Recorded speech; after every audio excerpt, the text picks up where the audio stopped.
Buenas tardes, profesor. Hola, Gata. Hola a todos. Bueno, buenas tardes. Esta es nuestra última sesión de este curso.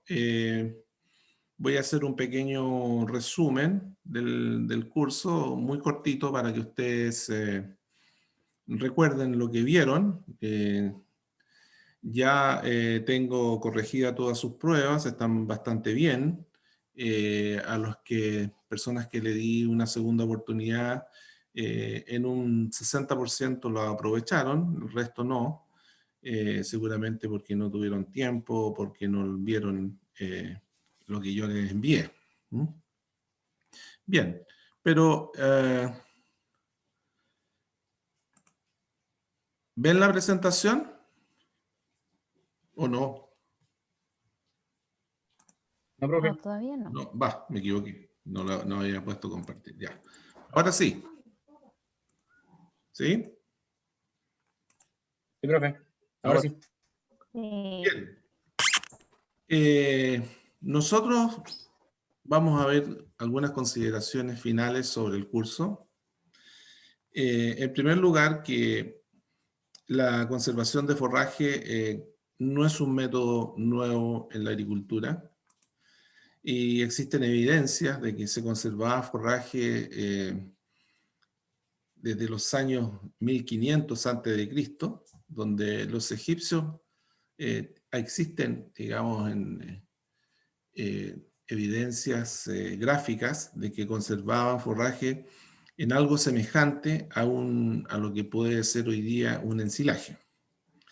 Bueno, los procesos de conservación nacieron de la necesidad de almacenar alimento de calidad para los periodos de escasez y con complejidades climáticas como muestra la fotografía. Y en la actualidad, el forraje conservado no solo es utilizado para dicha función, sino que también forma parte de la dieta de todo el año de algunas especies y categorías animales, principalmente en lo que se refiere a la producción de leche, que tiene sistemas de producción con partos todo el año o con partos biestacionales, lo que significa que todo el año hay requerimientos de forraje. Ahora, la función básica de la manufactura del forraje conservado es almacenar y reservar alimento para el uso posterior con pérdidas mínimas de calidad nutricional, ¿cierto? Y los métodos, ya los vimos todos: el ensilaje, el enilaje y la elaboración de heno. Cada método posee variantes respecto a la forma de elaboración y a las dimensiones de los almacenamientos. Ahora, los excedentes de la producción de las praderas y pasturas generada en los periodos de mayor crecimiento, esos son utilizados, ¿no es cierto?, para la conservación de forraje. Pero también hay diversas especies que son establecidas específicamente para la conservación. El primer método que vimos fue el ensilaje, que es una técnica que conserva el forraje y que se logra a través de la fermentación ácido-láctica en condiciones anaeróbicas y que la desarrollan las bacterias ácido-lácticas, ¿no es cierto? Y dentro del cual el Lactobacillus plantarum forma parte importante de este proceso. El contenido de materia seca de las especies, de cada una de las especies y el estado fenológico en que se encuentran las plantas al momento del corte, determinan la cantidad de materia seca que tienen, y el valor para un ensilaje tiene que ser como mínimo 20% y normalmente en un ensilaje premarchito llega hasta un 35%. Ahora, el ensilaje ha reemplazado progresivamente al heno como técnica de elección en las zonas templadas, ya que es menos dependiente de las condiciones climáticas, ambientales, y puede ser elaborado con una mayor diversidad de cultivos forrajeros, desde la pastura de gramíneas, ¿no es cierto?, hasta leguminosas o maíz y sorgo. Ahora, la composición química y capacidad buffer de algunas plantas nos indica la ensilabilidad y la aptitud fermentativa que tiene. como por ejemplo, el maíz tiene una alta aptitud fermentativa, la vallica tiene un valor intermedio, y la que tiene una baja aptitud fermentativa es la alfalfa, por lo cual siempre tiene que ser elaborada bajo una condición de previa deshidratación. El enilaje es una técnica de conservación que considera la predeshidratación del forraje antes de ser almacenado bajo condiciones anaeróbicas y donde se efectuará la fermentación ácido-láctica, obviamente. La deshidratación se realiza en el campo post-corte y en este proceso son utilizados implementos como los rastrillos removedores, los hileradores que permiten exponer a las plantas a la deshidratación homogénea. El contenido de materia seca de un enilaje se ubica entre 35 y 45%, ya que valores superiores son difíciles de compactar y habitualmente presentan problemas de ensilabilidad y presencia de hongos y micotoxinas por condición natural de los hongos, ¿cierto?, en su interior. Ahora, el ensilaje predeshidratado requiere menos ácido láctico y se estabiliza a un pH más alto que los ensilajes que tienen bajo contenido de materia seca. Por eso, siempre cuando es un ensilaje, cuando uno ve un análisis y ve que el pH está en 4,5 o 5, inmediatamente mira el contenido de materia seca y ve que el contenido de materia seca siempre va a ser sobre 32 o 35%. El alto contenido de materia seca aumenta la concentración de materia seca soluble en el ensilaje y el resultante aumento de la presión osmótica inhibe el crecimiento bacteriano, ¿no es cierto? Y la fermentación se frena en un ensilaje premarchito debido a la combinación de la acidez y la presión osmótica de las plantas. Bueno. En el ensilaje premarchito es predeshidratado, digamos, es particularmente importante cuando el forraje a ensilar es una leguminosa, que es relativamente pobre en azúcares y por lo tanto eso le permite tener una mejor ensilabilidad. El predeshidratado tiende a aumentar el número de bacterias acidolácticas presentes en el ensilado y por lo tanto mejora la probabilidad de tener una fermentación más temprana. Y aquí podemos ver el efecto que tiene el contenido de materia seca antes de ser ensilado sobre el pH requerido para evitar el desarrollo de bacterias clostridiales que hacen tanto daño, digamos, a los animales. Y así, en la medida que aumenta el porcentaje de materia seca, el pH de estabilización es mayor, tanto en las gramíneas como en las leguminosas, pero es mayor aún en las leguminosas. Bueno, el heno, que es en la agricultura moderna, precedió a la manufactura del ensilaje como primer método de conservación. Es un proceso de secado al sol que se someten en los forrajes que no van a ser consumidos en forma verde o en forma directa, digamos. El objetivo es eliminar la humedad en forma rápida para conseguir una concentración igual o inferior a 15% de materia seca, lo que significa, menor o inferior a 15% de humedad, lo que significa una concentración de materia seca superior al 85%.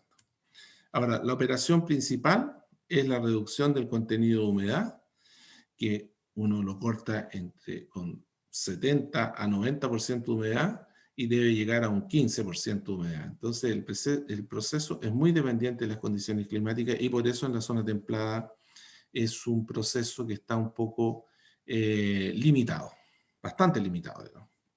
El forraje se empaca en distintos tipos de fardos, en forma poliédrica o en forma cilíndrica, como ustedes pueden observar ahí, y la calidad se puede analizar en un laboratorio, ¿no es cierto? Pero sin embargo existen elementos como la proporción de hoja, la textura, el color y el aroma, que son elementos de fácil identificación en el campo y que nos permiten definir la calidad anticipadamente al resultado del análisis bromatológico.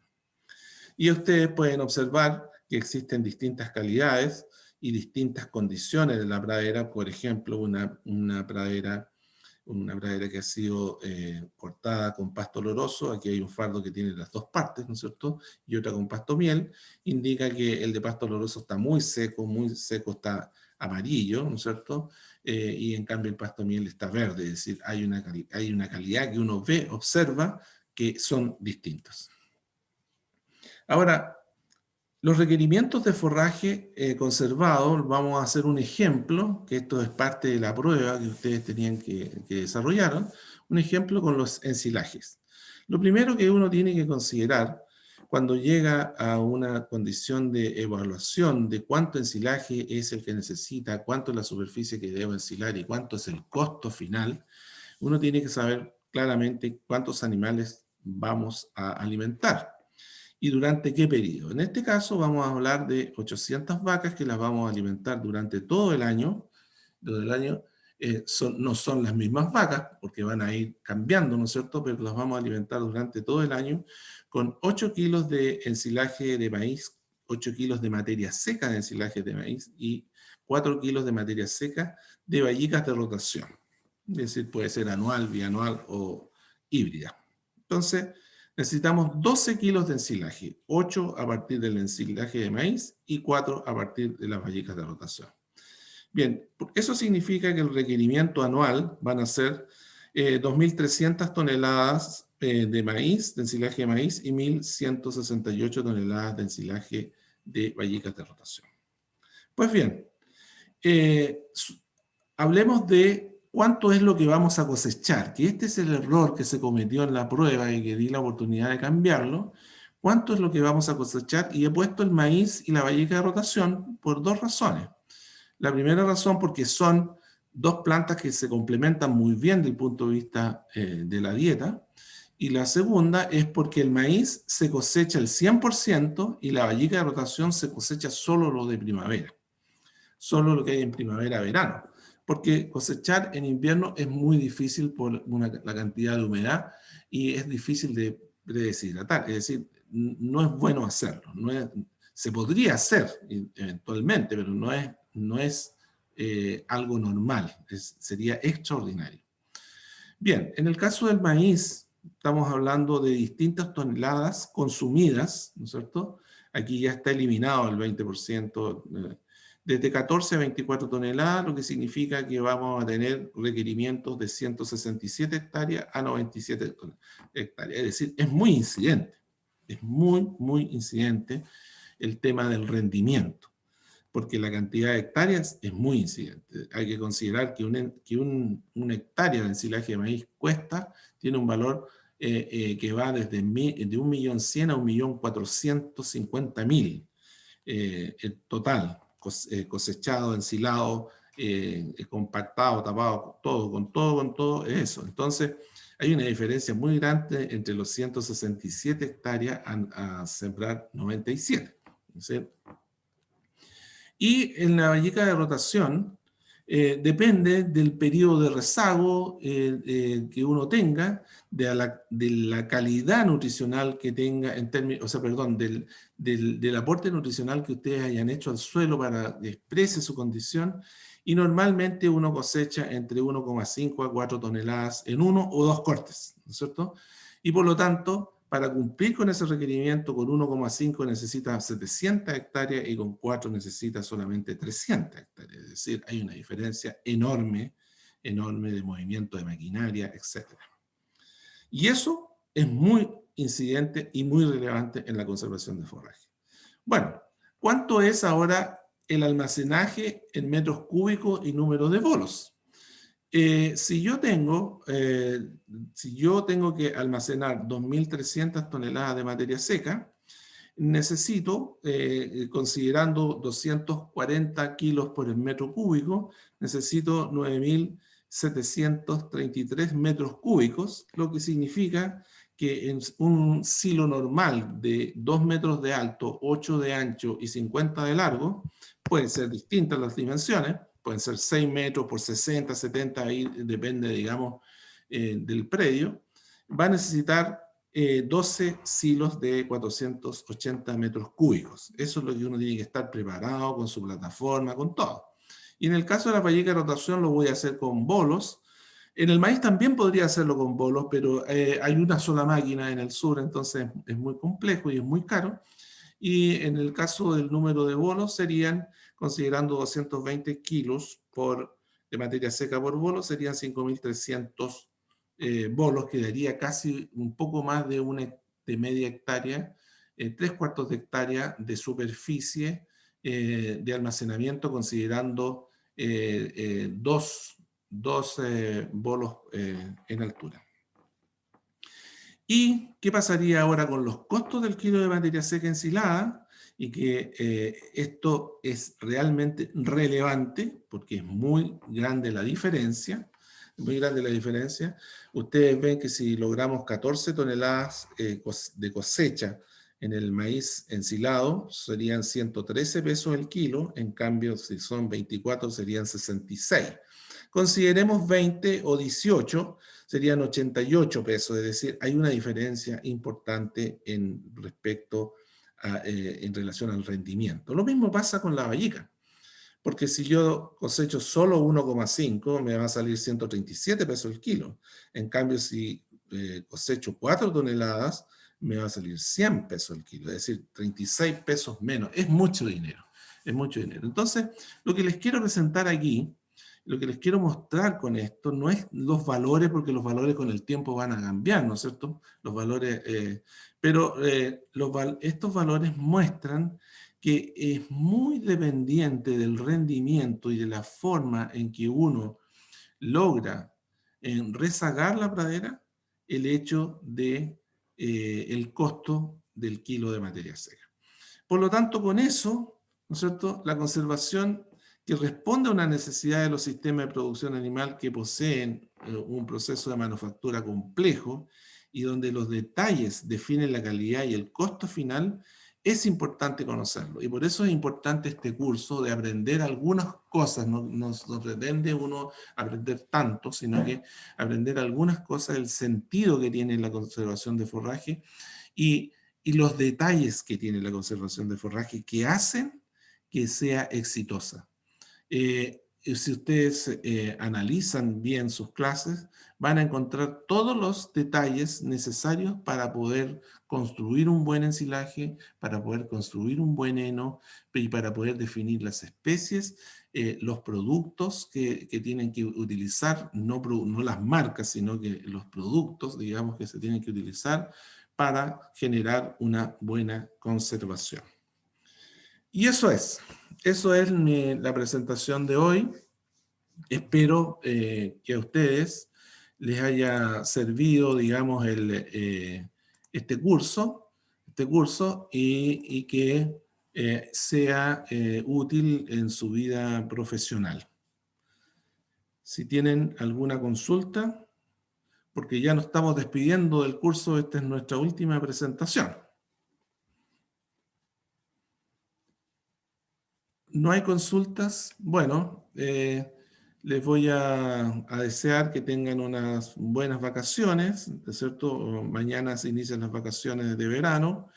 Espero que nos levanten esta cuarentena para que poder disfrutar un poco el mes que nos queda, porque ya en marzo volvemos, ¿no es cierto?, a nuestras actividades normales en la universidad. Bien, que lo pasen bien y cuídense mucho en estos días de tanto virus y tantos nuevos virus que hay en nuestro país. Igual usted, Bueno, profe. profesor, que Igual, esté profe. Chao. en receso. Que esté muy bien. Adiós.